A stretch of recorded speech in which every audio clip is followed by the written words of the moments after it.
میرے دوستو، اگر کوئی آدمی تراویح پڑھے بغیر روزہ رکھے تو اس کا روزہ ہو جائے گا یا نہیں؟ اس مسئلے کا جواب سننے سے پہلے تھوڑی سی تفسیر سمجھ لیں۔ اما عائشہ صدیقہ رضی اللہ تعالیٰ عنہ فرماتی ہیں، اللہ کے نبی صلی اللہ علیہ وسلم نے 3 رات تراویح پڑھائی ہے۔ پہلی رات حضور آئے، صحابہ اکرام نے حضور کے پیچھے تراویح پڑھی۔ دوسری رات بھی صحابہ اکرام حضور کے پیچھے تراویح پڑھتے ہیں۔ تیسری رات جب آتی ہے، اللہ کے نبی صلی اللہ علیہ وسلم نے صحابہ اکرام کا رش دیکھا تو حضور تراویح پڑھانے کے لیے آئے نہیں۔ صبح کو حضور نے بتایا کہ میں نے آپ کے جذبے کو دیکھ لیا ہے، آپ کے شوق کو دیکھ لیا ہے، اور یہ جذبہ اور شوق میرے دوستو صحابہ میں کیوں نہ ہوتا، کیونکہ یہ وہ جماعت ہے جو امام الانبیاء کی تربیت یافتہ ہے، یہ وہ جماعت ہے جن کی تربیت میرے مصطفیٰ نے فرمائی ہے۔ تو اللہ کے نبی نے فرمایا، میں نے اس ڈر سے تراویح نہیں پڑھائی کہیں میری امت پر اس نماز کو فرض نہ کر دیا جائے۔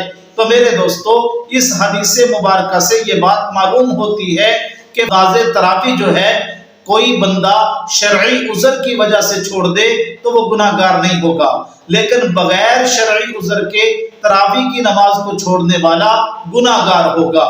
اس لیے کہ جہاں بھی اللہ کے نبی نے صیام رمضان کا ذکر کیا ہے، وہاں قیام اللیل کا ذکر بھی کیا ہے کہ دن کا روزہ، رات کا قیام۔ تو تراویح کے اندر قرآن پاک کو سننا اور تراویح کی نماز کو جماعت کے ساتھ پڑھنا، یہ میرے دوستو سنت مؤکدہ ہے۔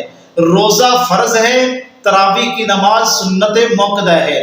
روزہ الگ عبادت ہے اور تراویح کی نماز الگ عبادت ہے۔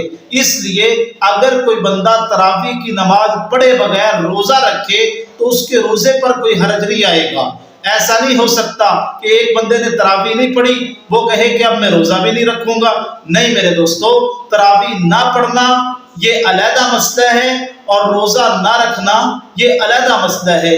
تراویح پر اس کو موقوف نہیں کیا جا سکتا۔ اس لیے اگر کسی نے تراویح نہیں پڑھی تو روزہ پھر بھی اس کو رکھنا پڑے گا۔ اللہ تبارک و تعالی ہمیں عمل کرنے کی توفیق عطا فرمائے۔